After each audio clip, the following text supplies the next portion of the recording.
What's up? What's up? What's up? What's up? It's in the midday. Good afternoon. I'm the one and only. I'm Thaddeus Matthews. So glad to be here.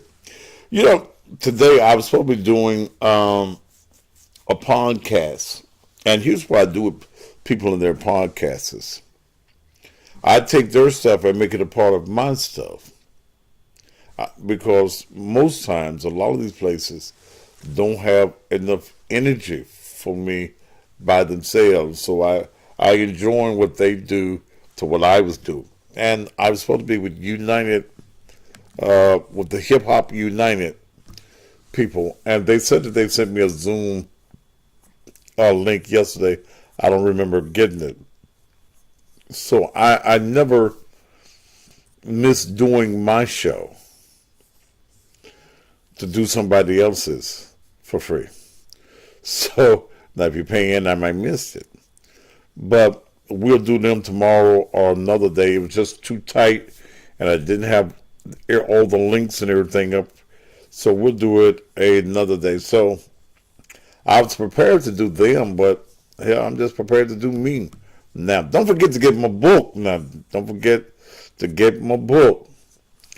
Bullshit from the Pulpit, which tells a lot of things about me, my childhood.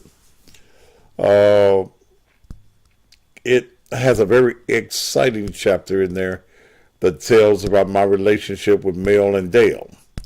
So that's what a lot of y'all want to read. Y'all want to read the dirt anyway, but there's no dirt. But it is interesting. It is interesting in there. You'll find out some things that you didn't know. Thank you, Dave. Did put or whatever. I mean, I don't know what you call your name, but it looks all right to me.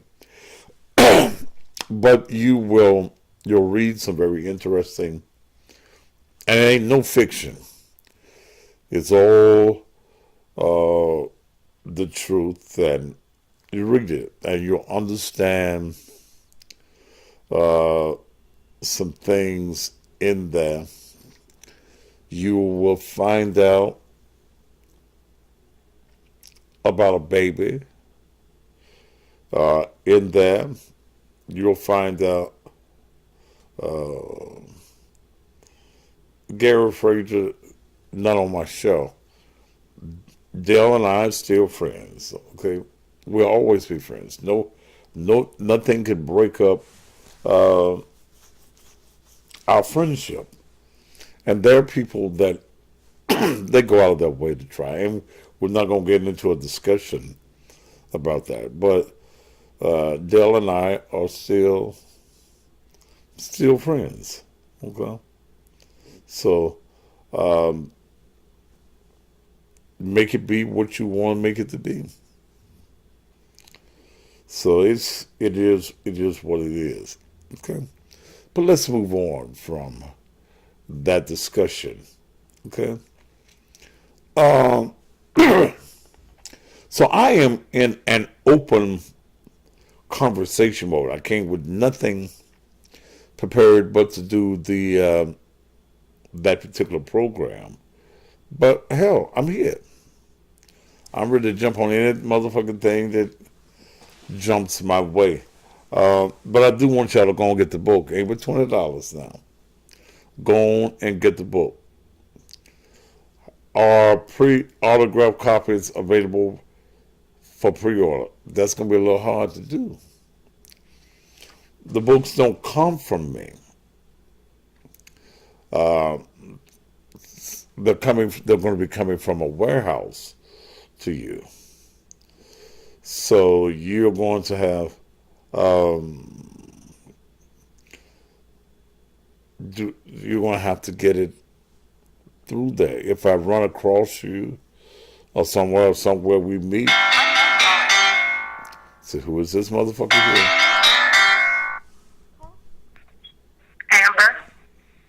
Amber, to accept, press 1. Ma'am, why are you calling me and I haven't opened up the phone lines? Oh, I'm sorry, sir. What do you want? So I was just going to ask a question, but I'm I'm sorry for the What inconvenience. You have a good day, Pastor. what is the question now that you got me on the line? My question was, would you ever consider reloading your platform from Memphis to another state or city?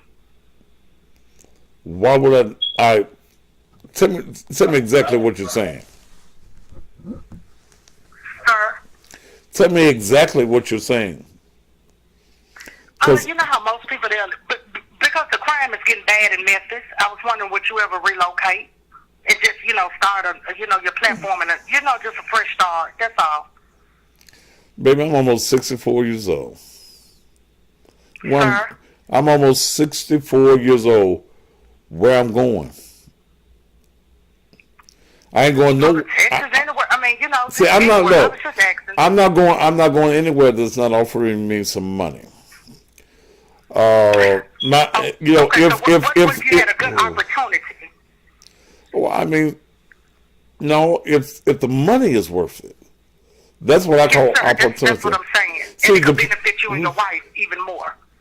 No, if it benefits me first. Okay. I understand. Okay. My wife is not in this business. My job is to provide for my wife, but it has to interest me. I make my decisions as far as my career and my money is concerned. But as far as a platform, my platform is already all around the world. So if I move to Atlanta, hell, I'm still on the internet. Let me share with you. TV, as it is right now, will be probably about the next 5 to 10 years. TV, as we know it right now, will be something that is totally extinct. Okay? Yes, sir. I'm already everywhere. So I wouldn't have to move from Memphis to do what I do now. I'm right now in the confines of my home. I do what I do in my home. Crime is everywhere. I got weapons of mass destruction. And I'm not a public person, but I am a public person. I stay in my house, especially with this COVID virus and shit going on. I don't go around many people. Everything closes up in Memphis as of right now at 10 o'clock. So by the time I come off the air at night, I can't go to the bar no more. When I go to the bar, I go to places where I know that the security is good. And most places I go, they look out for me. Okay, I'm an icon. I'm a legend in this town. So yes, sir. I was but I ain't relocated. Yes, sir. Where you at now, baby? Where you relocated? I'm in Sault Ste. Marie, Michigan, because they got better health care. You in where, baby?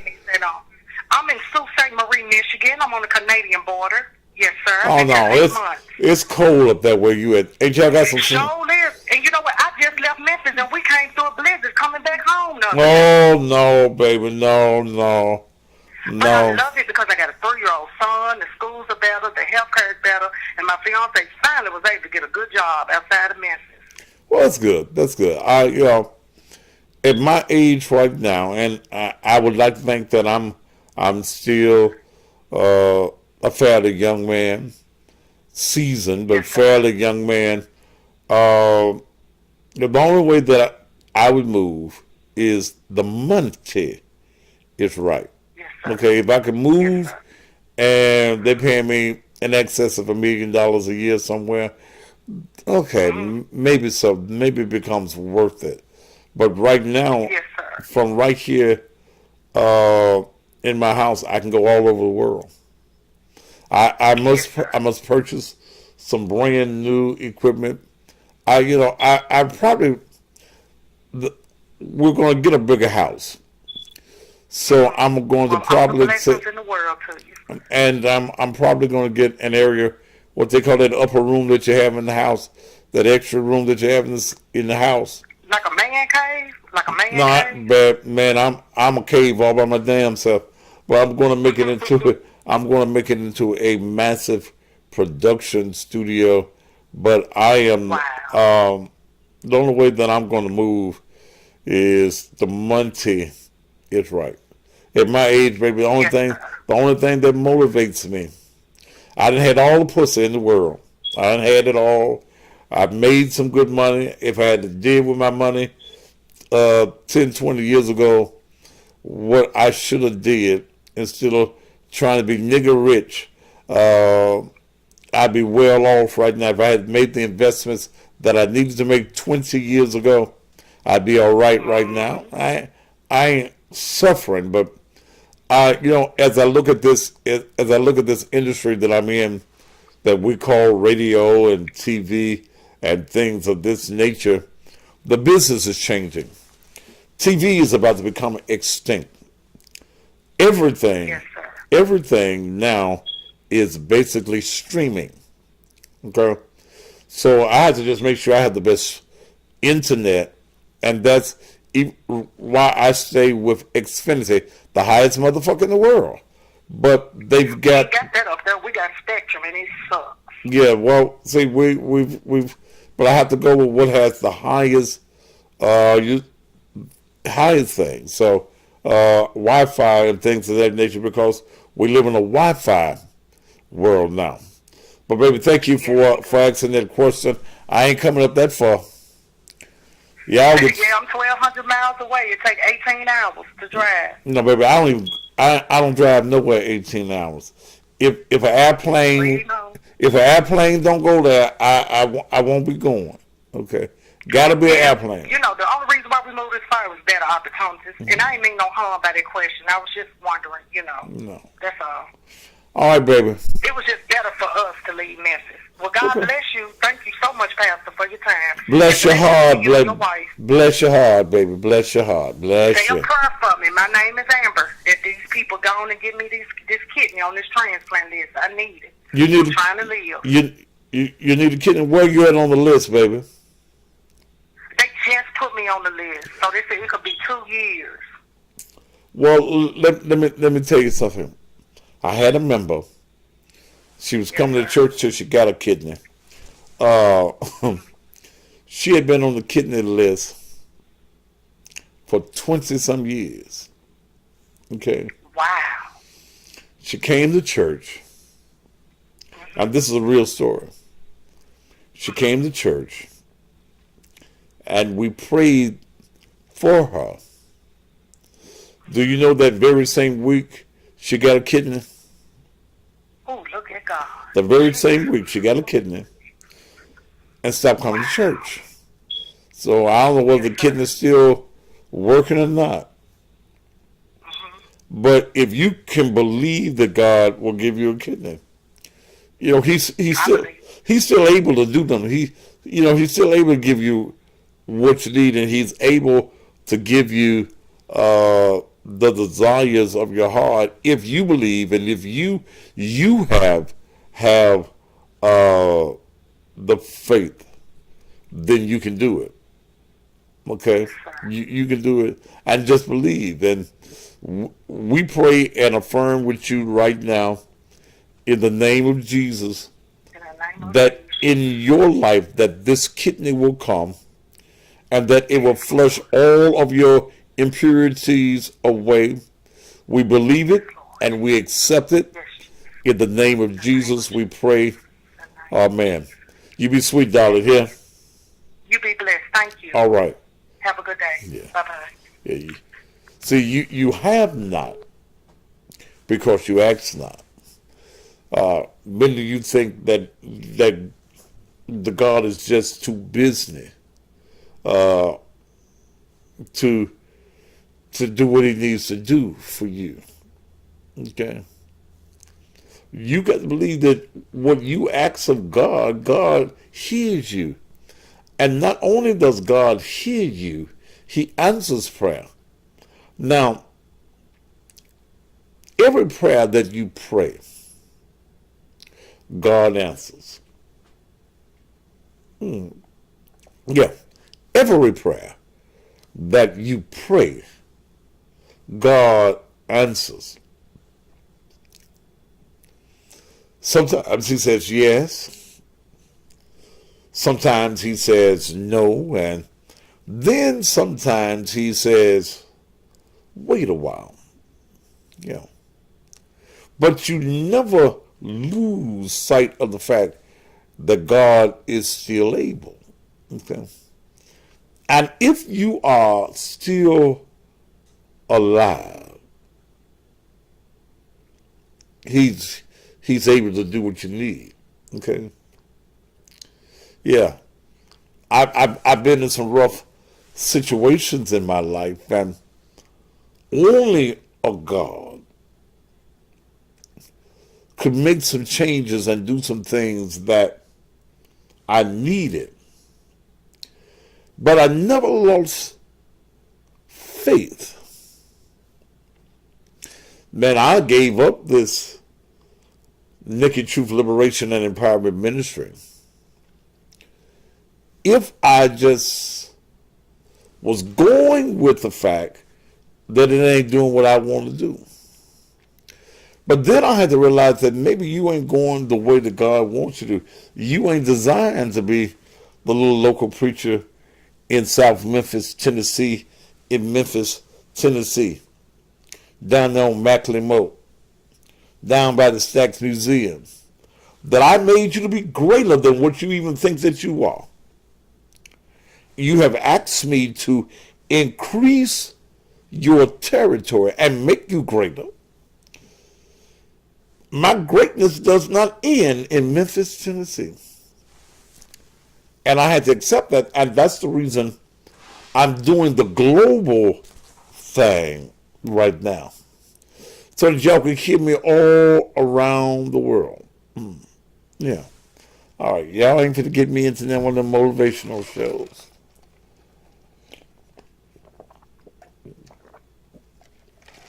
Oh, this water good. Yeah. But some of y'all need to be motivated because y'all sitting up on your ass. Y'all waiting for something to happen. Y'all been listening to them folk at the church. Just wait on Jesus. Jesus is waiting on you to get up off your ass. Someone asked me yesterday, will I ever do the building thing? And I probably will. But I got building, and I ain't had a good chance. I ain't had a good time with these buildings. Memphis folk don't support me. And let me just make that.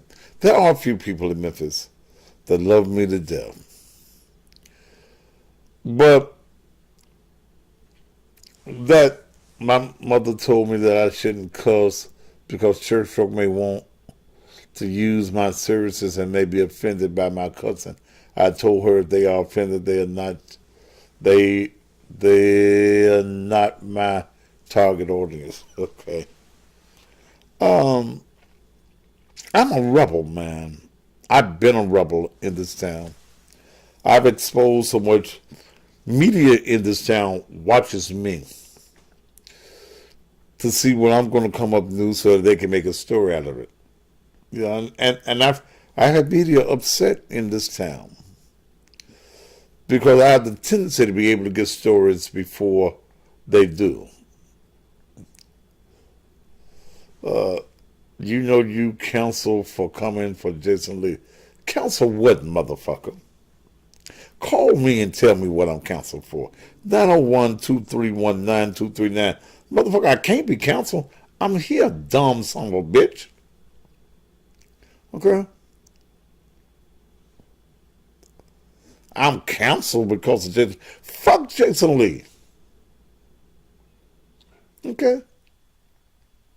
Fuck Jason. Jason Lee wish he was the man that I am. Oh, he wish he was a man. Fuck Jason Lee. And I'm with him, but even though he said all that shit, that he's not going to mention my name, I bet he can't help himself. See, I can't be counseled because I don't work for nobody else. And when you don't work for nobody else, can't nobody counsel you but you.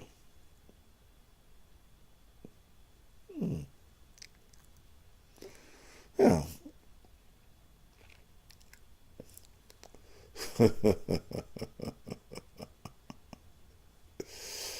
Oh,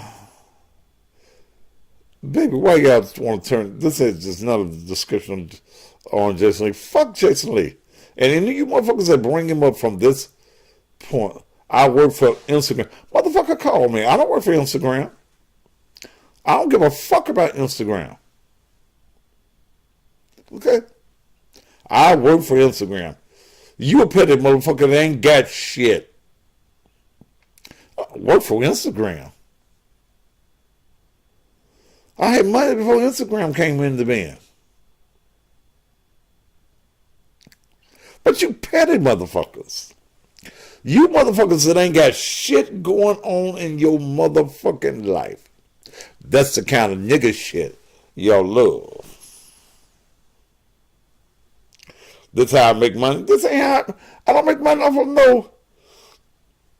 no Instagram, motherfucker. Instagram don't send me no goddamn check. How I making money off of Instagram? Yeah, I said you work for Instagram, nigga. To accept, press 1. To send a voice. Bitch, motherfucker, talk to me. Yeah, nigga, you work for Instagram, nigga. What's your name, man? I'm Brady, man. Your name what? Brady. No, your mama gave you two last. Your mama gave you two first names. Hey, man, you know, hey. Did your mama give you two first names, motherfucker? Your ass works for Instagram. Okay. Instagram shut this shit off, you going down. Sir, do you know how long I've been in this business? No, let me know. I've been in this business over 40 years. Dude, so shut up a minute, motherfucker. Shut up. I had money before Instagram came along. Because one thing that I've always owned businesses with an S on it. Okay. I still own businesses now. This ain't my means of income, brother. Okay? But what But I'm what? saying is, Let me ask you something. Let me ask you something. that's what I'm saying. Let me ask you something. Why are you on the page? Because you're funny. So then, if Instagram is paying me, you helping me, right? Hey, listen, man. What I'm No. I'm asking you a question. If Instagram is paying me, you helping me, right? If Instagram is paying you out what? You helping me make money. Hell yeah, I'm helping you make some money. Okay. So, I want to see you eat. well, brother, I Work don't. for Instagram. That don't go around the thing. Brother, what do you do? What do you do for a living? Man, I drive trucks, man. What kind of truck you drive? You over the road? I'm check trailers, everything. I mean, But I'm over the road. you drive other than in whatever town you live in. Yeah, I drive other than that. Okay. First of all, let me correct you on some things so that you'll understand. How old are you, man? I'm 35, sir. You 35 years old. So I'm way older than you. Okay? Okay. I had money when you were born 35 years They ago. don't got nothing to do. Hey, they ain't got nothing to do. And what you don't understand, Instagram does not pay. YouTube pays. Instagram don't pay. No, Instagram don't pay, brother. Oh, okay. Okay.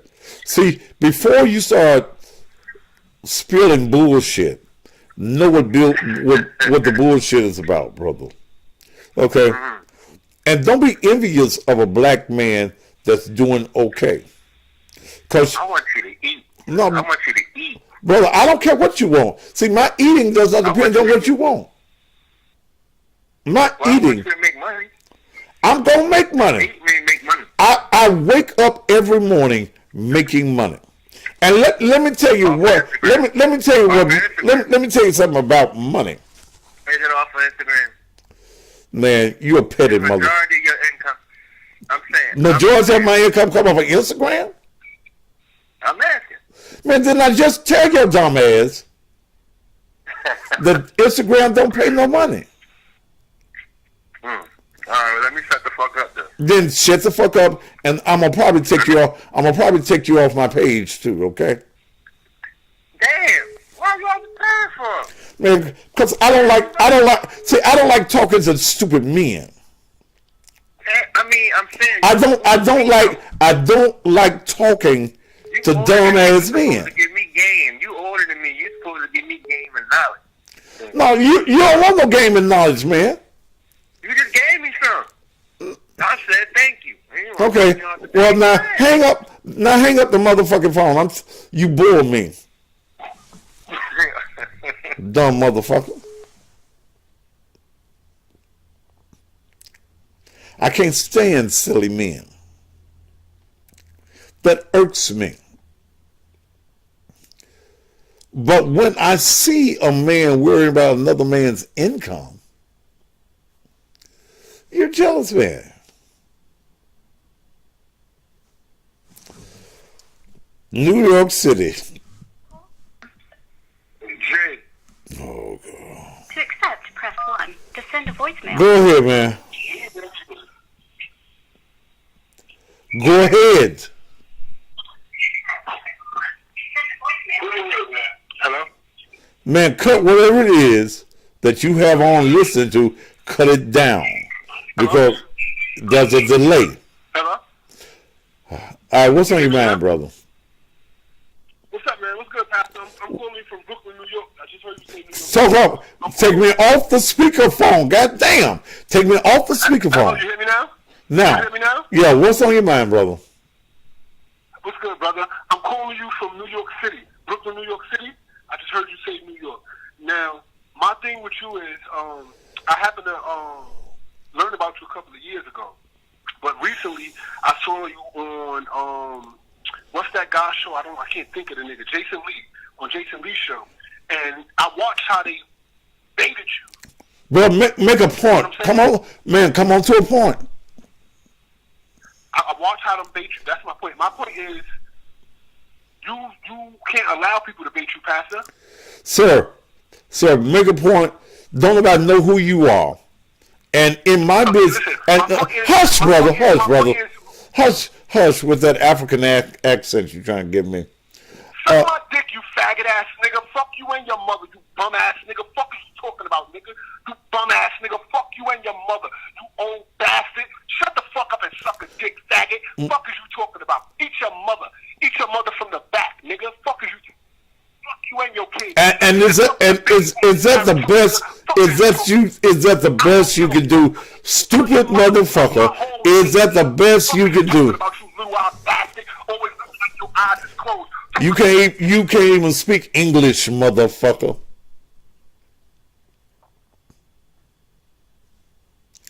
You sound like one of them faggot motherfuckers. Yeah, that's what you do. Motherfucker, did you fall off the goddamn ship or something, motherfucker? And you had to swim the show?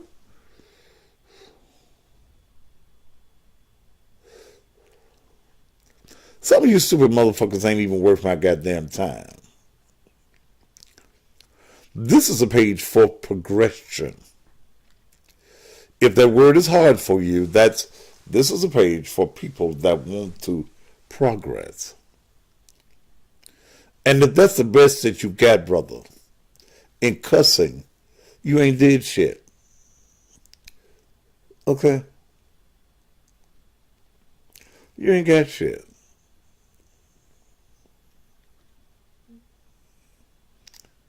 Yeah, you ain't got shit.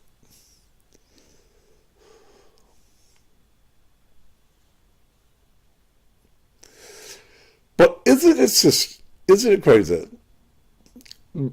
Beat Sarah, shut the fuck up, bitch. Ain't nobody. See, I don't cuss everybody out. Some motherfuckers, I just let you look stupid your goddamn self.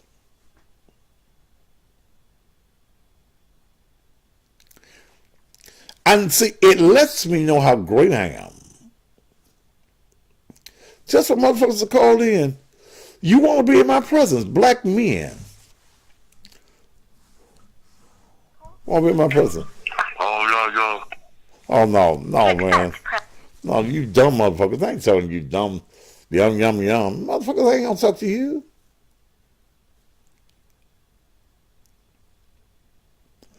Why is it that black men want to be silly? Why? call from. Samuel. To accept, press 1. To send Durham, voicemail, North press Carolina. 2. What's on your mind? How you doing, Pastor? I'm doing well, brother. How are you? I'm great. I just want to question. Why do you think people fuck with you so fucking much? Like, well, why do you think people, respond negatively to what you say all the damn time? What people? I mean, just like random callers. I mean, you get a lot of people that talk shit and all that. Why do you think people have an issue with what you say and what you do? I don't worry about that, brother. That ain't my concern. Yeah. Right. That ain't my concern. I don't. Yeah. I don't worry about that. It lets me know how great I am, man. That's some real shit. Stupid motherfuckers with all of the things that's going on in the world. Right. Okay. You take time to look me up, okay, on whether it's social media or whatever. You take the time out of your day to look me up. To be You stupid. must be really important to them. I am. Okay. Yeah, I just thought it was interesting. I mean, I think it's a lot of hatred and a lot of people wasting their time and caring about things that don't matter. Black people are full of hatred, but they hate themselves. They love the white man. That's a good point. They love the white man. You wouldn't dare, as a black man, call a white man's show to be a fool. But it shows the lack of intelligence that many of black men have. See, what a lot of black men see is that as a black man, I'm not supposed to have the forum and the platform that I have. Right. That only white men are supposed to be visible. Okay? Right. You look at white men or you look at the gay man. You accept the gay man on TV. But you will not accept a strong black man. Why do you think that the Honorable Minister Louis Farrakhan has so much security around him? Do you think it's for black folk or white folk?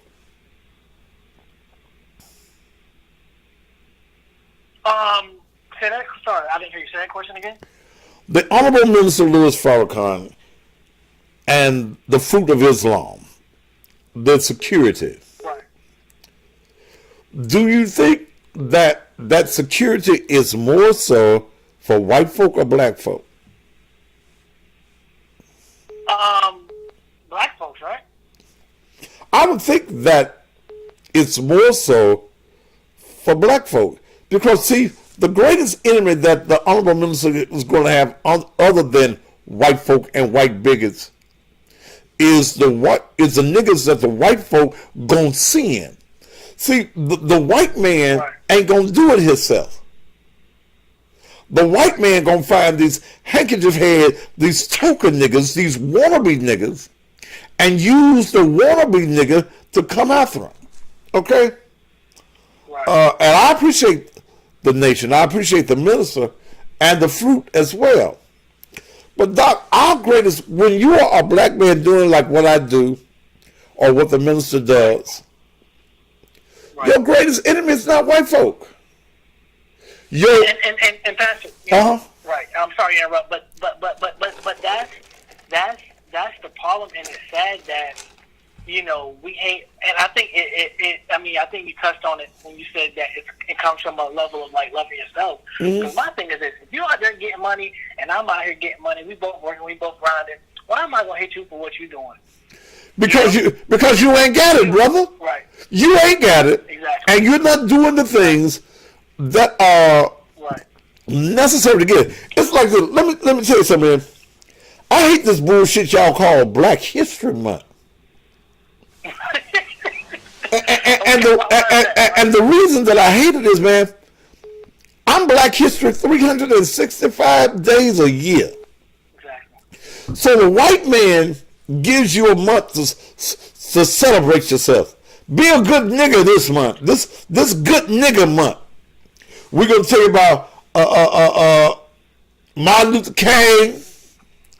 And the only thing that we're gonna tell you about Martin is we're not gonna tell you about the last 3 years of his life, where his ministry and his message changed. We're gonna tell you about that goddamn I have a dream, man, going to the mountaintop shit. You're gonna tell us that George Washington made the peanut and all that bullshit. But I'm a black man 365 days a year. So fuck you in the shortest month of the year, February. Right. Right. All right, brother. Thank you, man. All right. Thank you so much, Pastor. I support Thank you. Bye-bye. Yeah, all the white man wants to give you is, I have a dream. I've been to the mountaintop. And some of y'all are so in love with the white man.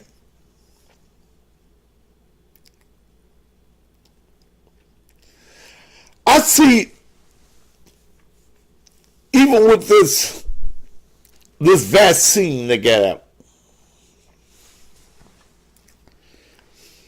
you got black preachers and black pastors promoting the vaccine. Now they got some new COVID coming out. Some new COVID.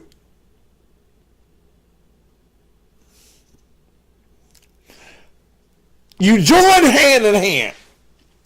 Y'all have the white man has his rallies at the church and he gets his niggas. Niggas that want to be accepted by white folk. Niggas that don't understand that racism still exists. And the most racist place in the church, in the world, has always been the church. It's just been within the last 5, 6, 10 years that you could go to a white man's church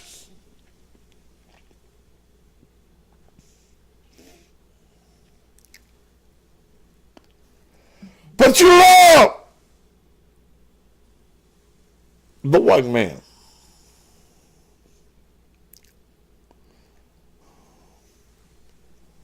You love the white man.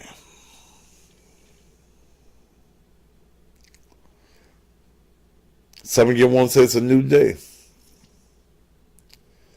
Then you have not lived the time that I live.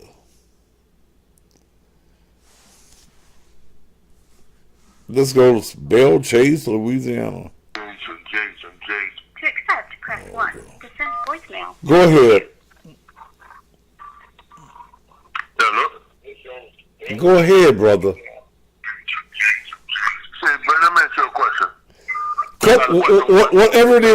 Whatever it is that you're listening to me on, cut it all the way down. Cut it all the way down, brother.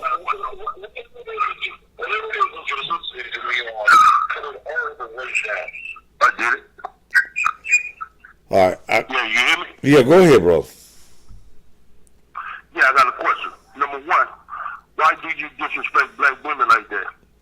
The way you do. And what? How do I disrespect black women? Because I use the word bitch. So you will never disrespect. Is your mama a bitch? Is your daughter a bitch? I don't know. Not my mama had a whole lot of bitch qualities, and my daughter does. Then is she a bitch then? So I don't know. Why is your concern? Why is your concern about what I say? Because I gave you the stupid ass. Man, take me off your speakerphone. Take me off your speakerphone. I ain't on the fucking speaker. You was on I ain't on the the motherfucking speaker. yes, you are on the speakerphone, brother. What? I can hear the echo. You want somebody to hear you. I'm at work, dumbass. Well, I'm at work. where you work at, brother? Where you work I don't at? know what the fuck I worked at, you did. You work for the white man, don't you, brother? You work for the white man. I work for me. I work for me, dumbass. What kind of business you got? Black man, got his own shit. What kind of business you got, brother? And let me tell you this. I say what the fuck I want, and I don't give a fuck whether you like it or not. In a conversation. Man, fuck you, man. No, fuck- When I tell you, fuck- when I see your ass fuck- in Memphis, I'm gonna get your ass. Oh, okay. I'm gonna get your ass. Man, do you know how long I've heard that? What? You do you know how long I've heard that? You talking to the right motherfucker. Okay. Do you know that I'll put something inside your motherfucking head and blow your motherfucking head off? This you know what I'm talking, bitch. Man, You know what I'm well, talking. I'm in You Mi- put your hand on the moon. I'm in Memphis, Tennessee, motherfucker. Get your Greyhound ticket, motherfucker. Get your Greyhound ticket and bring your ass to Memphis. I ain't gotta catch no bus. I ain't gotta catch no bus, you fat motherfucker. How you know I'm a fat motherfucker? Nah. Because look at you, dumb ass. You bald head, booty looking And that's the point, motherfucker. You watching me. You watching me. Stay on boat, motherfucker. Okay. Dick sucking ass up. Okay. Bitch, when I catch you? What? When you do what, bro? When you catch me? Bitch, when I see your ass at your turkey, you at your house, I know where you Man, we can't hardly understand you on your... we don't understand you on your EBT phone, brother. Man, sit your dumb ass up, man. Fuck, I ain't your brother. Don't call me no fucking brother. I ain't really related, motherfucker. Man, kiss my ass. The dog part of my ass. Suck my dick, bitch. You ain't got now, mother. You got a clit. How you know you good, motherfucker? You a clit having motherfucker. Cause you talk like a clit having motherfucker. You talk like you're a sissy, man. You're homosexual. Are you a homosexual, man? You're a homosexual. Is your mama one? I don't know. My mama dead. Do you know your dad? You're homosexual, brother. You take off your time from your business to call me. I'm on it, yeah. I'm on it, yeah. I didn't call it wrong, but take your little stupid ass about yourself. Man, we can't understand what you're saying. We can't understand you on your EBT card having motherfucker. We can't understand you on your phone, motherfucker. You ain't got no motherfucking business. What's the name of your business, motherfucker? What's the name of your business, motherfucker? Big Dick Catering Company. Oh, well, if your business is called Big Dick Catering Company, then your company ain't got shit. You ain't catering much. If your business called Big Dick Catering, you ain't catering, motherfucker. Now, motherfucker, you've wasted enough of my motherfucking time. Miss Ingram? Yes, sir.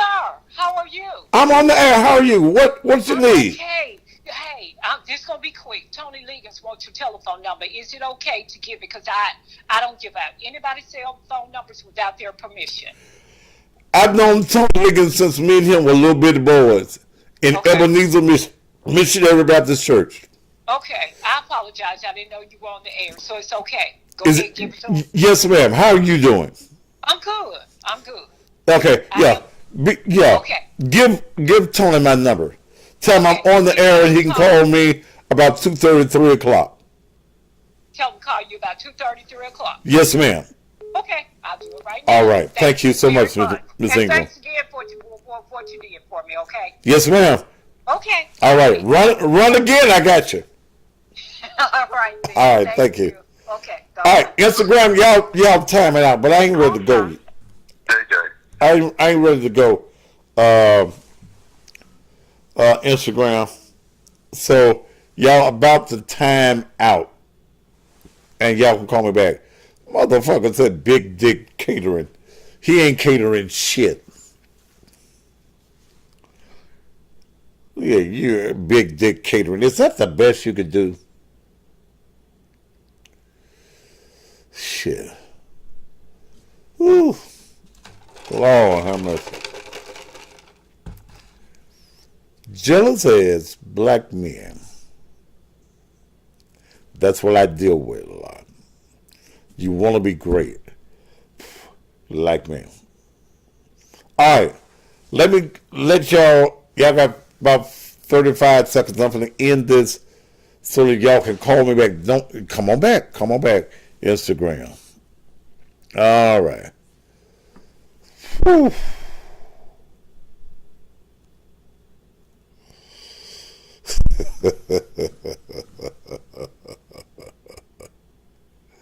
Oh, brother, you can be great like me.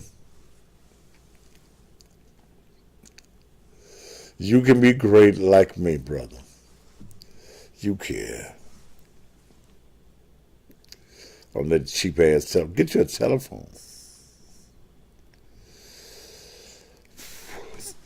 Okay.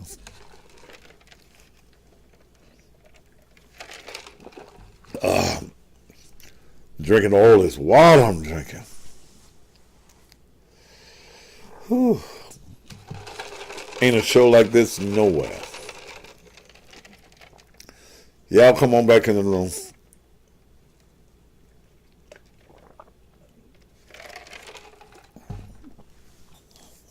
And again, we're in open conversation. I was supposed to do the other show. We'll probably do it tomorrow.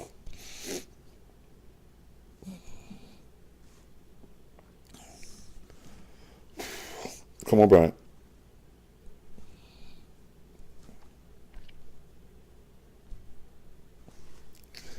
Give me a second here to catch my breath.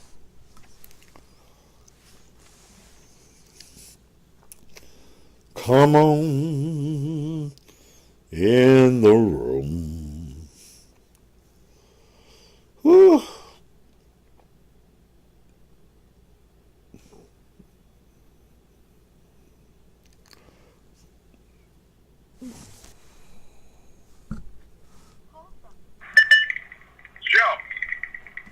To accept, press I'm on the air, Jeff. How you doing, bro? Fine. You do know I'm on the air, right? I do. I was checking you out. Oh, It's been a long time. okay. I thought you were calling for something else. What's up, No, Jeff? I was just, man, ain't too much, man. Still out here 18 willing, man. I noticed in Memphis, man, last year y'all had one of the highest numbers of murders y'all done had in a while, man. What do you think is going on with that? Memphis, them niggas Hey, is crazy. man, niggas, look, man. let me tell you something. We're averaging a murder or two a day here in Memphis. I don't think that here in Memphis that we have missed a day with a murder, and it goes on. It goes back to the fact, man, that ain't no love between black folk, man. Yeah. And the hate that black men have for each other is dangerous, man. I mean, we've had over 30 murders in this year already.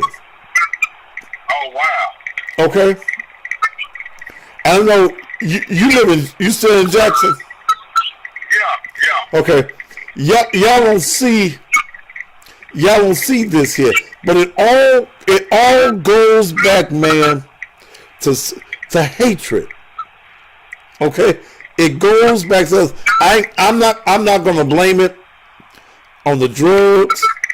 I'm not even going to blame it on the gangs, man. It goes out that we are an angry people. And we are so angry at each other, brother, that we don't want to see each other progress. Okay? I think that the police director has not done a thorough job with the police department. But I think that the bigger problem, even before we take it to the police department, parents are not doing what they're supposed to do as far as raising their children. And I'm going to go back to something I keep on saying, that this drinking of the Similac, when Similac came out, how old are you, Jeff? I'm 48. Okay. When Similac came out, and they created Similac and put all whatever chemicals they got in Similac, that's when you start to seeing our children go downhill. Right. So, But I think another thing, though, is see, a lot of black men have been taken out of their homes. There's so many black men that's incarcerated, so they're not there to raise these young boys, man. And the streets are raising these young teenagers, you know. And you know, I know so many young people that come through their life away, and it's really sad. You know, it's really sad because we doing it to each other, and the white man just sitting back letting us do it. But we don't have enough positive men that's really trying to teach these young boys that, you know, letting them know that they're really destroying their lives. And once they go inside that state penitentiary, they don't have a one or two choices. If you ain't already gang affiliated, you're going to have to get gang affiliated or become a part of Islam, or you're going to become somebody's bitch. I hate to say it like that, but that's the only choice you have as a young man. but Jeff, you're absolutely correct. Look, let me share something with you. The new plantation is the prison system. Okay? Everybody makes money off the black man being a damn fool. The police get paid. You get picked up. The bondsmen get paid. The jail guy get paid. Everybody gets paid over you being a fool. So there is no real thing. When we started talking about the prison system, there is no such thing as incarceration. When we look at the state of Tennessee, and like most states, the state of Tennessee has a contract. Well, what's that thing? CSA, the Prison System of America, whatever that thing is. Yeah, it has a contract that says that 70+% of the prison beds must be filled, or the state of Tennessee has to pay these companies.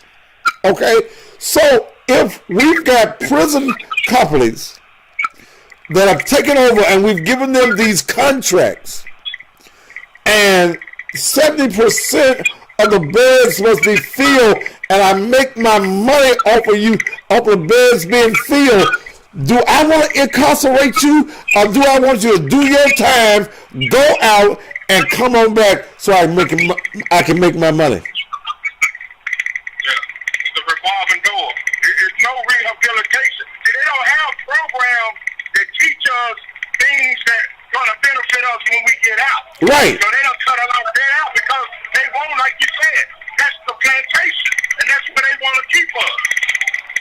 But we can't get these young black men to see that, because see, they don't think about the consequences before they pull their trigger. But then once they pull their trigger and get behind them walls and reality sets in, yeah. Damn, I done fucked up. Yeah. Yes, you have. Yeah. You know, and that's just the bottom line. It's a sad thing, brother, but I ain't gonna keep you that is, man. Keep doing what you're doing. I don't get to watch it like I used to, man, but I go and check you out on YouTube, man. Congratulations on your win. It's time for you to set out. Hey, your player call I got the time to player card up, man. And I got the platinum card too. Look, you out on that road, man? Yeah, I'm coming through Louisville right now, headed back to Tennessee, man. All right, bro. You be careful out there, Jeff. All right, appreciate it. Thank you, bro. And what he's saying is absolutely true. The hatred that we have is deep. It runs deep. We have folks that kill each other to prove a point. From JJ. to accept. Go ahead, JJ. Hey, what's going on, Pastor? Fine, bro. We're in the serious conversation. So take up what we're talking about. Oh, okay. Never mind. Okay. Okay. All right. When I hit these young brothers with, let's talk about serious conversation.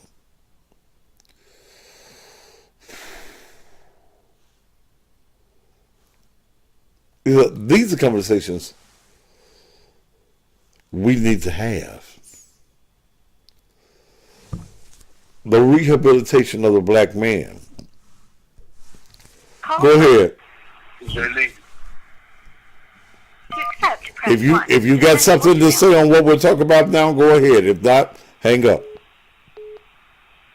How you doing, Pastor? Hey, I was just saying, like, hey, these are the curses, the Deuteronomy, bro. I don't know how you feel about the Do what now, brother? and all that, but Do what now? can you hear me? Can you hear me? I'm trying to understand what you're saying, brother. Oh yeah. I was just saying, bro. These are the curses of Deuteronomy 28. Like The curses, Israelites, man. the curses of Deuteronomy 28. Brother, I'm not under a curse. 16. Brother, I'm not under a curse. No. Just hear me out. Brother. Just hear me out. In Deuteronomy 28, 16 through 68, it's talking about this, bro. Like, it talks about how our eyes shall be turned evil towards each other. And then 28 and 68, it also says, bro, we'll be taken into bondage, Egypt, again through 6. How did we get over here in America? We get over here about 6. Just because we Brother, before I let you spill that, I need to read that closely to make sure that what you're saying. I can read it for you. I can read it with you. Sir, this is the Thaddeus Matthews show. This ain't your reading show. I would have to read that, brother. But I find myself under no curse. I accept myself not being under anybody's curse, brother. You don't have to be under anybody's curse. Okay? You ain't got to be under nobody's curse. And again, I will read. Yeah, no. Brother, I'll read Deuteronomy 28. I just don't have my Bible close to me right this moment. Okay? But I will read it, brother, and we can have a discussion on it. But I don't like to talk about something that I ain't got in front of me. Okay? Oh, yeah, I understand. So I don't want the misinterpretation of Scripture. No. But brother, let me share something. None of us have to be under a curse, because what you're dealing with is, and I'll read Deuteronomy 28, that it's Old Testament scripture, and then when you go to the New Testament scripture where Jesus came and fulfilled the law, he also says that resist Satan and he'll flee from you. You understand the word resist, right? Yeah. Okay. Resist means that I ain't gonna do it. I ain't gonna rob you. I ain't gonna kill you. because there's something greater in me than that. Resist Satan, and the word says he must flee from you. You see somebody you want to rob, brother. You got your gun, and I'm ready to rob, man. I'm ready to rob. And you. I live in Gary, Indiana. I understand all that. Okay. That's where I'm at right now. I'm in Gary. I'm only 24 years old. I could be doing all that right now, but See, I'm just worried I'm in these laws. You know what I'm saying? Yeah, and at 24 years old, man, evil is pulling at you, brother. Evil is pulling at all of our young black brothers right now. Man, you're 24. Let me tell you something I heard back probably 1994 that made me change my mindset about some things. I grew up in the film business, and Fridays was always a busy day. I worked for a funeral home by the name of N.J. Ford and Sons Funeral Home. We buried all the killers. We buried all the young men. Okay? I was standing in the lobby of the funeral home. We had about 6 young men's funerals, wakes going on, visitations going on, had been shot that week. The average age was 20, 25 years old. And I heard some young men talking that changed my perspective forever. You know what those young men were saying, man? Are you still there? What they say? They were saying, they were saying that if they lived to be 25, man, that they'd be old. They did not expect to live past 25, that the streets were going to take them. And that was in 1994, many years ago. And here we are today, man, and young men are still thinking that. They got to get all that they can get, do all that they can do before they're 25, because they may not make it. They're not looking for a long life. Okay? They're not looking for that. And man, I don't know what the cure is. And that's the reason I talk about it, brother. I don't know what the cure is. I don't know. I would love to have the formula, man, that could change the mindset of young folk, of young black men. And you know what? Our young black women ain't much better. They much better, brother. But I will read Deuteronomy, talk about that this evening in the evening show. The rehabilitation of the black man. What is it going to take to change the mindset of the black man? You two and we'll have a conversation this evening. Thank you, sir. But our young men are gone. But I heard those young men. It has a lot to do with men not doing what they're supposed to do. Men leaving the house. I think we'll talk about that this evening. The rehabilitation of the black man and the black mindset. Henry. To accept, press 1. Go ahead, sir. Hey, Daddy. Hey. I see you talking about the rehabilitation of the black man. It starts with the Democratic Party. Joe Biden wants you gay or in jail. Brother. Let me stop you there because that's real tired. The Democratic Party ain't got nothing to do with it. Let me tell you why I think that, though. Because a policy is only for you to be on assistance or in jail. They don't have nothing. So the gay agenda is bigger than the Democratic Party. Brother, the problem with black men ain't got nothing to do with the Democratic Party. It's got to do with your mama. It got something to do. Why would Joe Biden? Joe Biden ain't been there. Sir. No, sir. You ain't gonna take me there. I don't give a fuck about Joe Biden. I ain't talking about Joe Biden. I'm talking about the black man. Come on, brother. How old are you? Okay, How old are you? I'm 26. Okay, brother, get your mind out of the politics. This problem is bigger. This problem with the black man. The problem with the black man is bigger than the Democratic Party. Mm-hmm. So what would your advice be to me if I don't see a black man in my community doing something other than being on government assistance? Okay.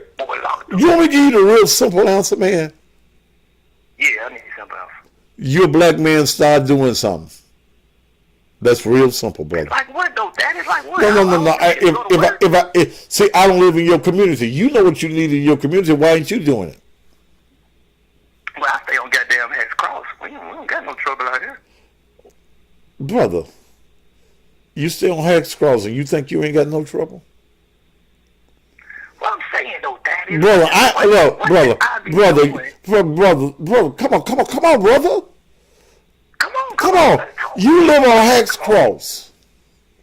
First of all, if you got a house on Hex Cross. Yes, sir. Where is your house at on Hex Cross?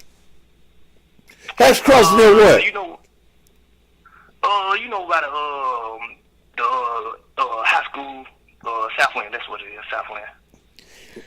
No, you live in a subdivision that's off of Hex Cross. Cause ain't no residential houses. Ain't no residential houses on Hex Cross, brother. That's right. You live off of Hex Cross. You live in one of them 0 lot houses. Yeah. You, brother, I know the city of Memphis. Okay, and I know you know. That's why I told you. Brother, you ain't on Hex Cross.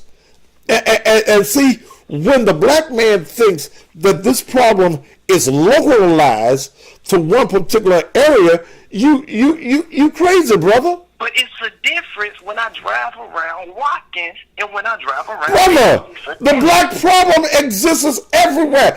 It is not the location, it's the mindset.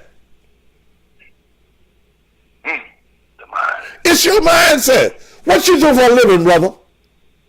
I drive forklift status. That's all a black man can do in Memphis. Drive a goddamn forklift. Boy, goddamn, you the dumbest motherfucker I done talked to this morning, and them motherfuckers that were trying to hit me. Driving a forklift is all that a black man can do in Memphis.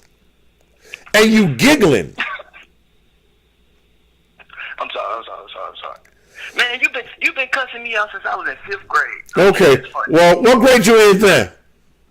I'm grown ass. Okay, then let me cuss your grown ass out. You a stupid motherfucker. If I've been cussing you out since you was in the 5th grade, you still the same stupid motherfucker, dumb motherfucker that you were in the 5th grade, and you ain't getting no motherfucking better. Now, bye, motherfucker. So how can you help? Bye, motherfucker. I've been cussing you out since you was in 5th grade. You still a dumb motherfucker. And if we think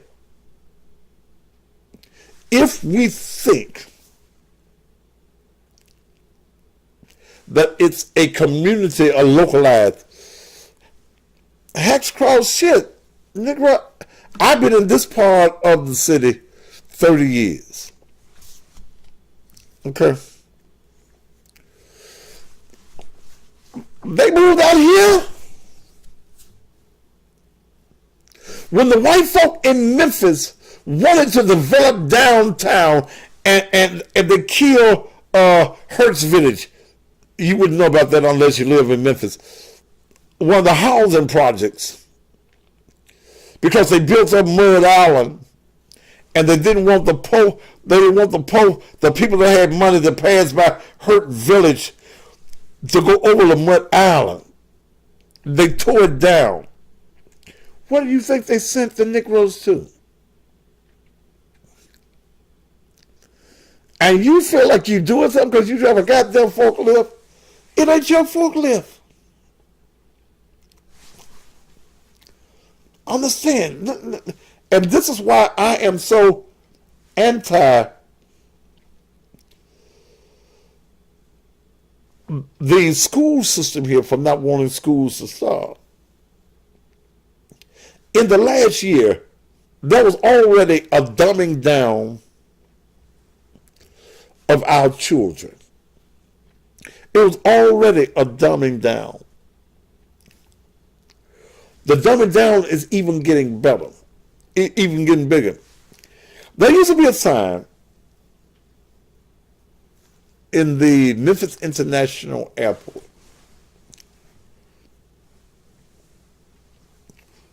They took it down because I started talking about it on radio years ago and TV. Welcome to Memphis, the warehouse capital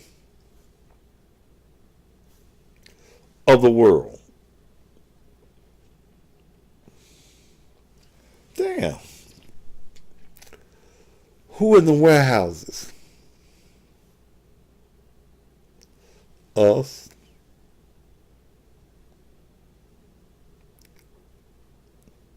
Why is there an automatic dumbing down of the process?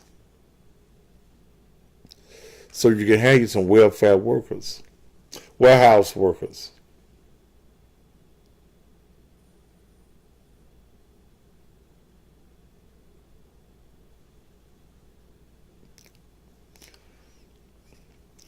Poverty is a mindset. Poverty is a mindset. It is a condition that you have allowed yourself to fit into. Do you know that there are people that think that they're supposed to be poor?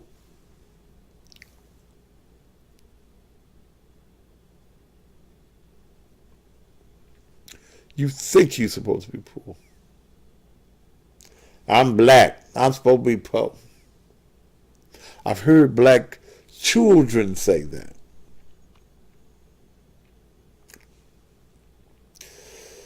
You find that poverty is okay.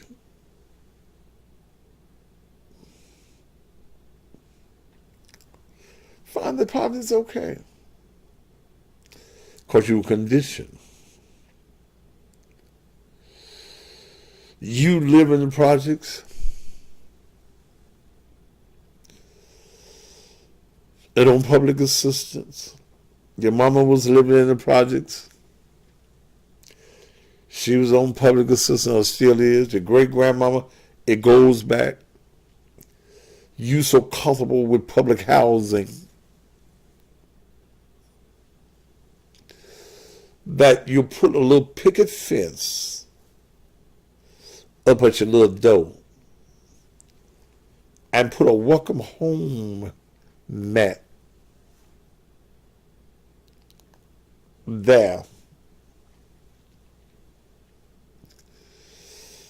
You complacent with the EBT. That's the reason that so many of you are upset that you ain't got your little stimulus check.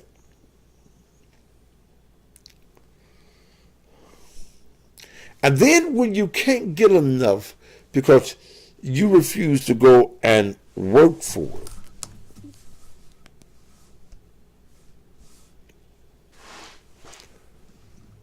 you go and rob somebody else. Let me tell you something.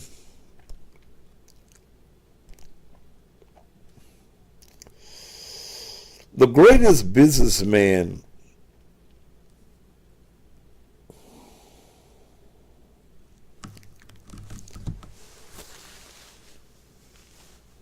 in the black community and who has the greatest system of business is a drug dealer.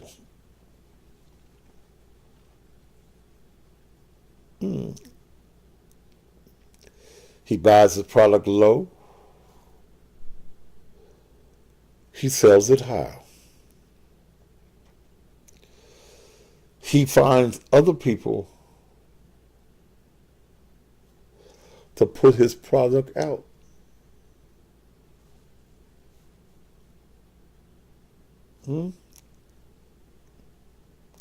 And if you don't bring him his money, there are repercussions if you steal from him.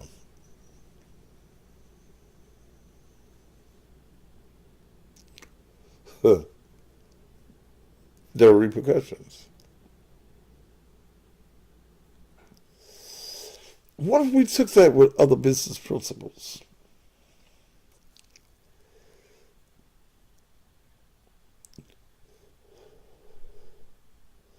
Yeah, it's wrong that he chose that way to provide for his family. Yeah. You'll never get me supporting drugs, brother. Never get me supporting drugs. Why don't he take that same ingenuity and do something else, buy some other products? You're buying death and destruction from the black man to bring into the black community. And your reward for it, 95% of the time, is the penitentiary or the cemetery.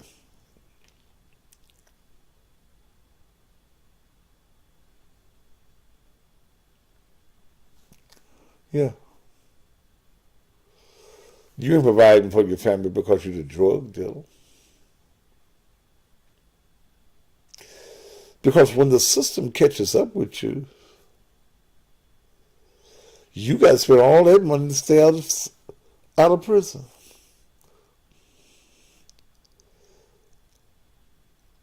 The lawyer going to charge you a large amount of money.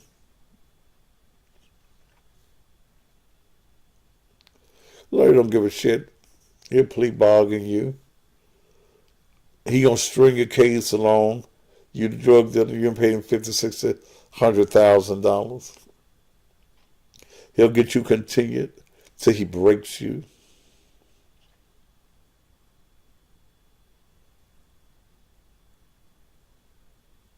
Then you're still going to prison.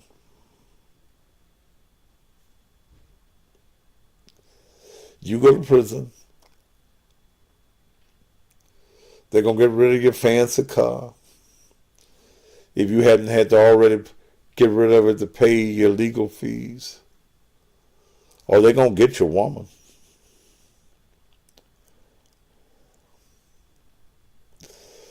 But what if the black man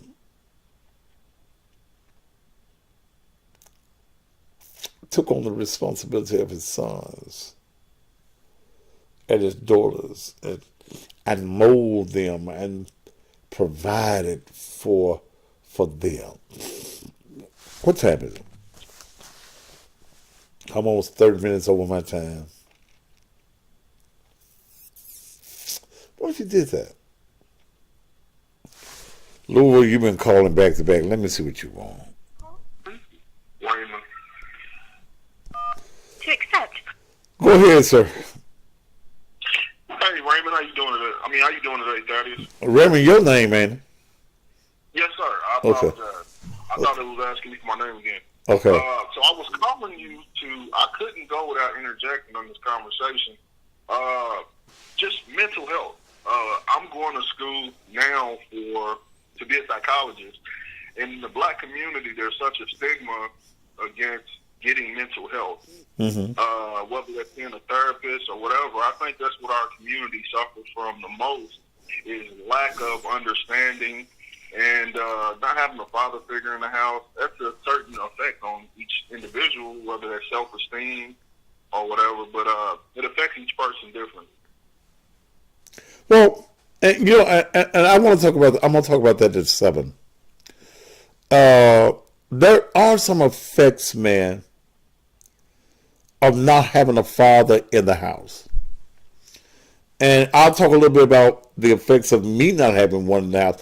I ended up okay.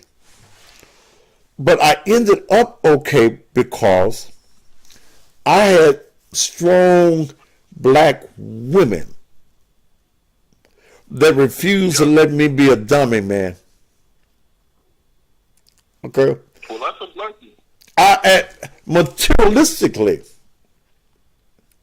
I didn't need the father. But as I got older, man, and I started dealing with the world, man, I started figuring out some things. What if I had had a father in the house? And some of the errors that I made when I was a teenager, and believe me, the streets were not like the streets are now, but the streets were the streets. Okay? Yeah. And the blessing with me is, man, sometimes some shit I didn't do. But if some things I did that had I got caught doing it, I'd be in the same situation as a lot of young men. God was on my side. God was on my side, man. And the teaching of those women kept whooping me, man.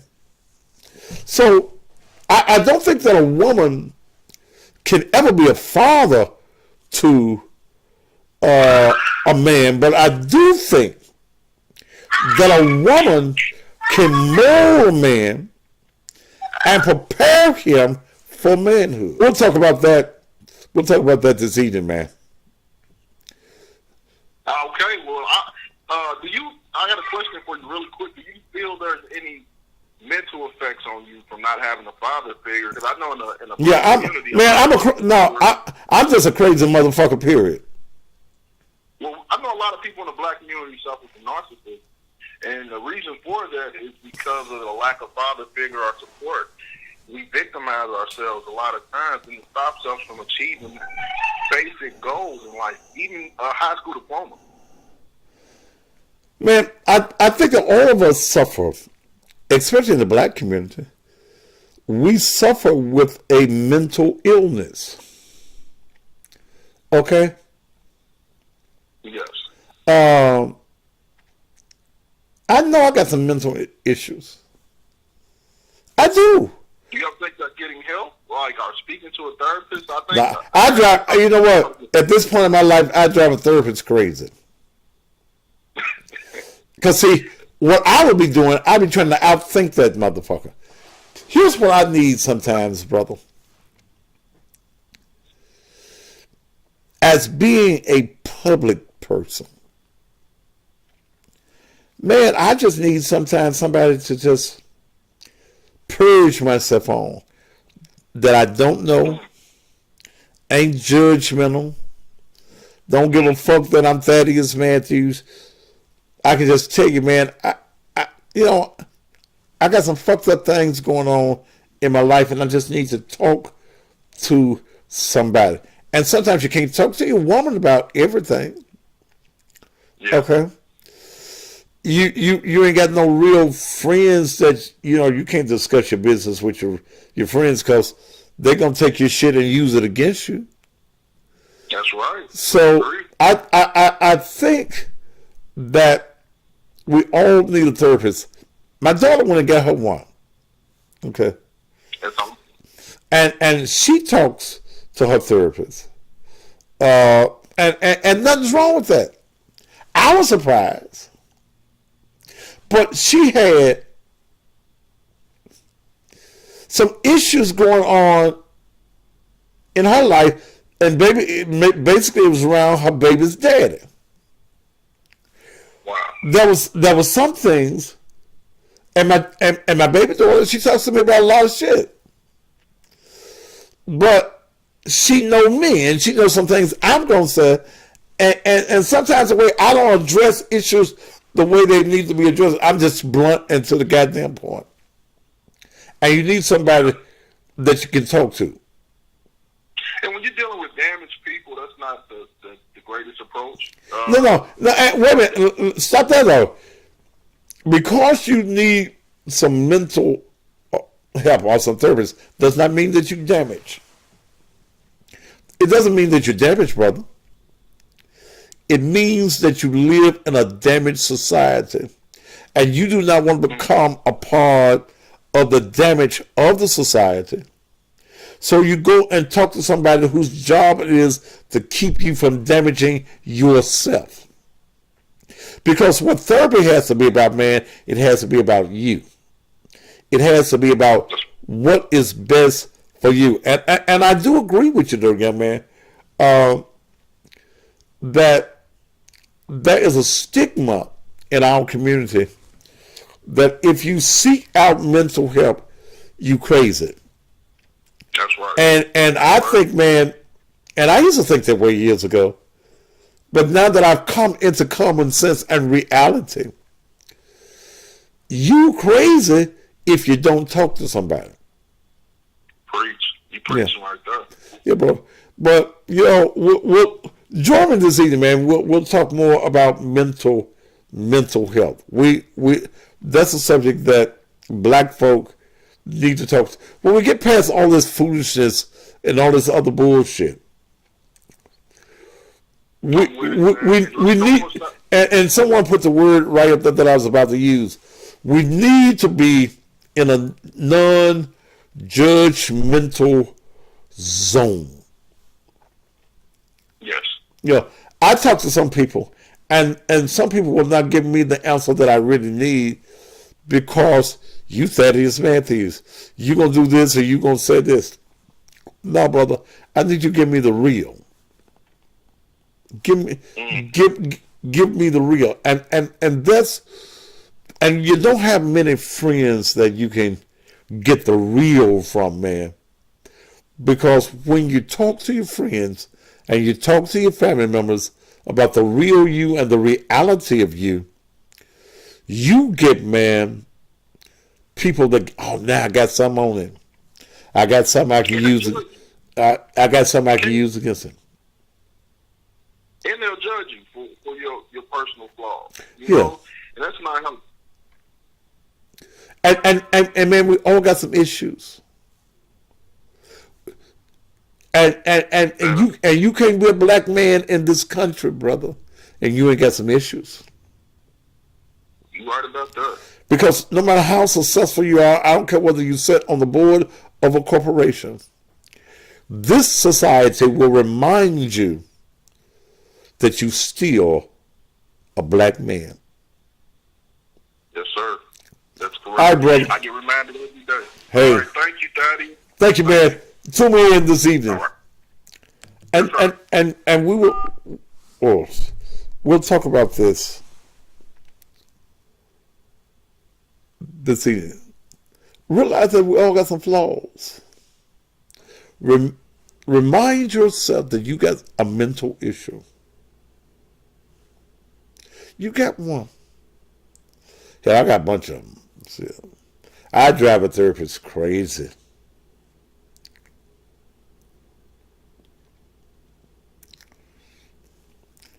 I remember I was in high school.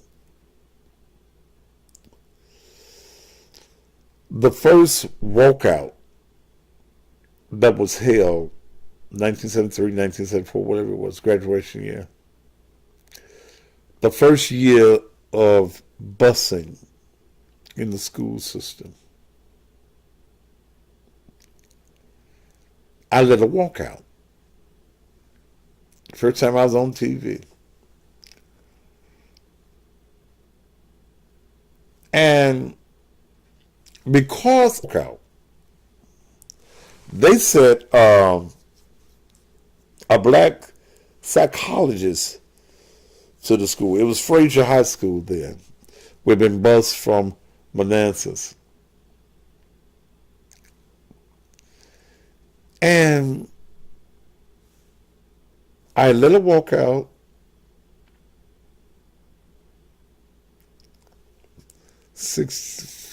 Sixteen years old, 16, 17 years old.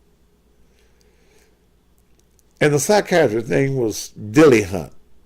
I think his ass dead now.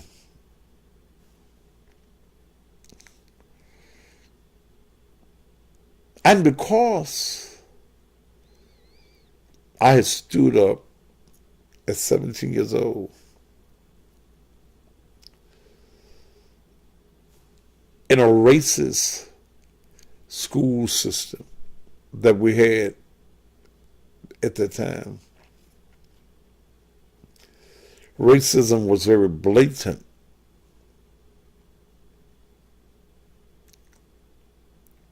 And I stood up. So the white people thought I was crazy. And the black people did too. You ain't supposed to do nothing with freedom but think about it. You ain't actually supposed to work to get free. And I remember they called me to the office. Curtis Jelly Hunt, that's what his name was. 1974.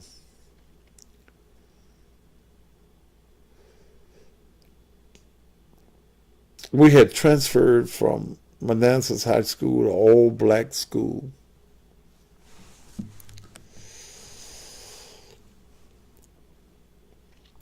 We get out there, they had subjects in the white school that we'd never heard of in the black school.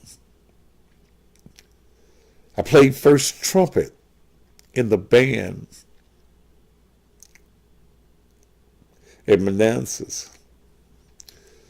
But when I went to the band at Fraser High School,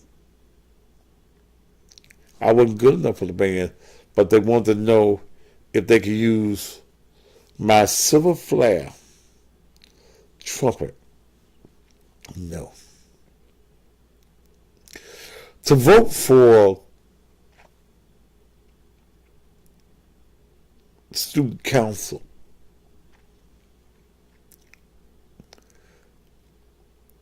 they said we had to pay a poll tax of a nickel. Poll tax. And I stood up in the middle of assembly and said that the poll tax was done away with as racism in 1963. Nigga, you ain't supposed to know that. The black students in 1974, when there was assembly,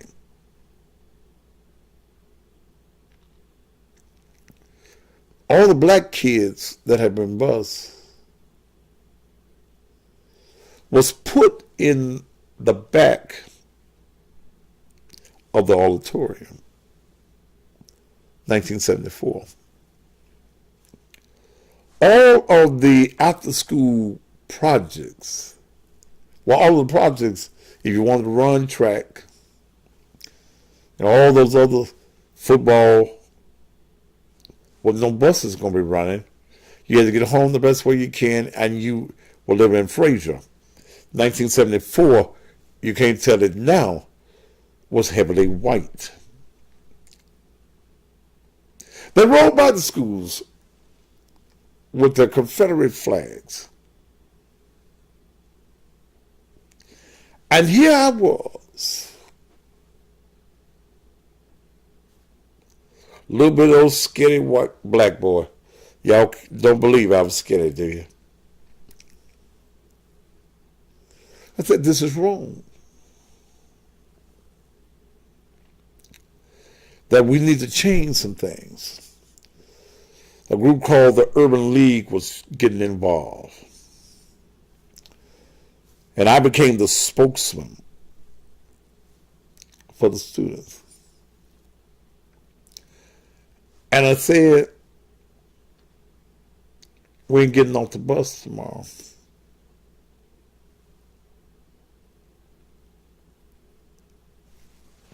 Well, what led to it was there was something going on in the school and they assembled all the black girls. And at that time, the black girls were wearing brown streaks in their hair. And all the girls that came over from Manassas had streaks in their hair that were on the cheerleaders. Well, all these rules came out so that black folk couldn't be a part.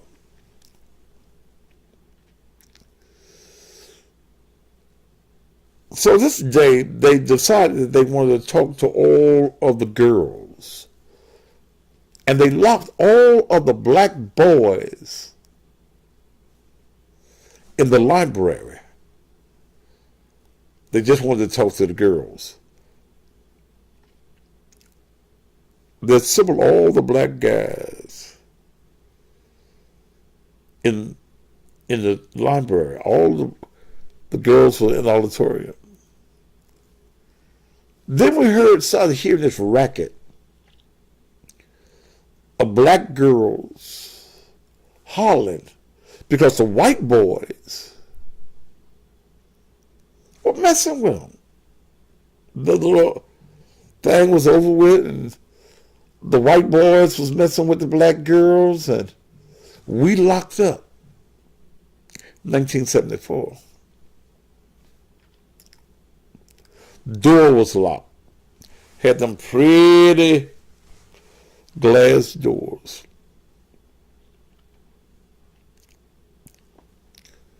I got me some help from a couple of the other guys. They were scared. And through one of them long library tables, through the glass window,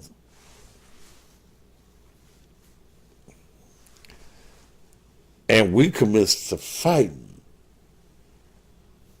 them white boys up in that school. They said, well, let's walk out. No, school almost over with now. That saves them some gas. In the morning,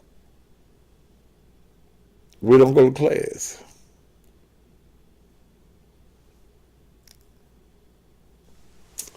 So we did all that. I made the news. My auntie really didn't know nothing about this until she saw me on the TV. I thought she was going to be mad as hell. Didn't say a thing to me.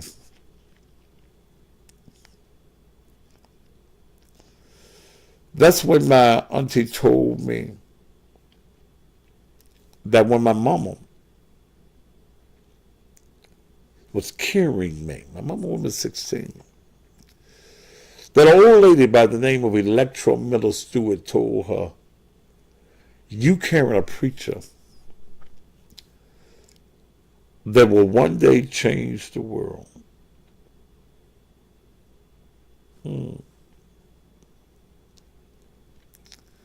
My auntie didn't say nothing to me. But get to the psychiatrist, and I'm gonna leave y'all alone. The psychiatrist set me down.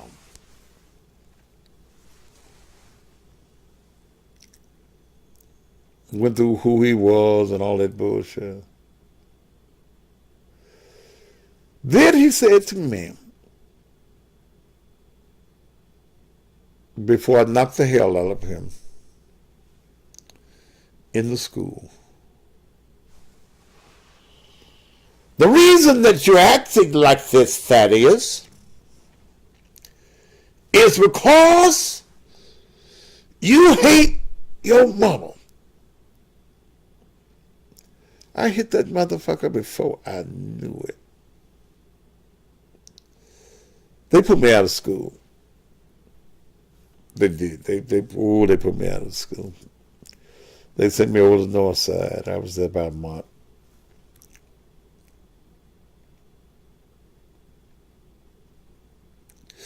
So when you see me fighting for the things I didn't just start day before yesterday. Who I am, God made me. You may not understand who I say, and I may not always do it right. I might have some flaws in what I do and what I say.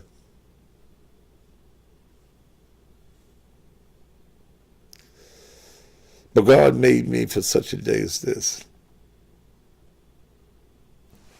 And that's nothing you can do to destroy me. try with everything you have, because every time you try to destroy me, God uses you to elevate me.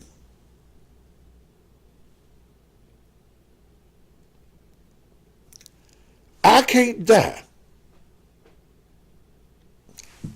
until my mission is done. And I don't even know what my mission is right now. I'm just coming into fruition. So all you haters, ain't nothing you can do. There's a scripture that says, no weapon that is formed against me shall prosper. The weapon will come, but you won't prosper. God will use you as my footstool. The cussing pastor. I didn't even make myself the cussing pastor. Y'all did. This whole concept, and I'm finna go, because y'all won't time out in just a minute. Y'all haven't started yet. God said that you got to go out to folks that don't go to church. Ain't going to church, don't want to hear no preacher. And what would draw folks to you, you cuss. And after they hear you cuss, they understand that the cussing ain't it. But you're the elevator. And you're the one that when they come, you ask them, going up? How many of y'all going up? How many of you want to go up? How many of you want to be up?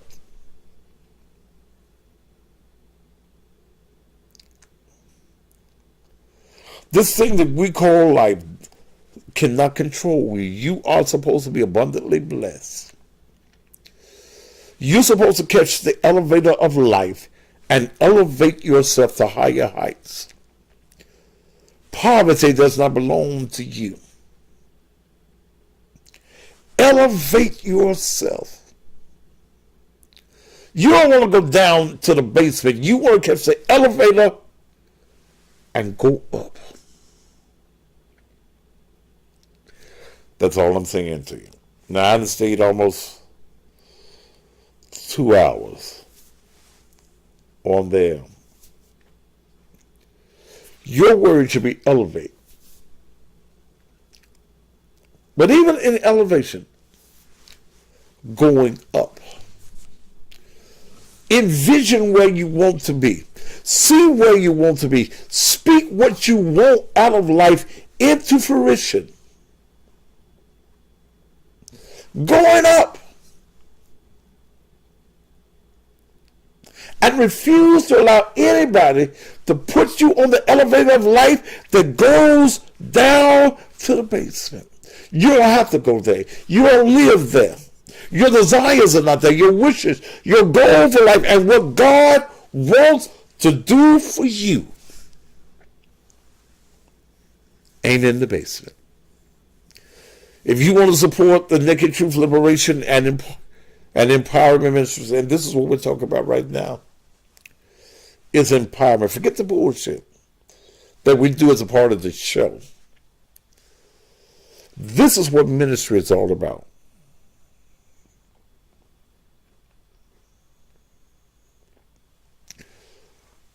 Your time is running out.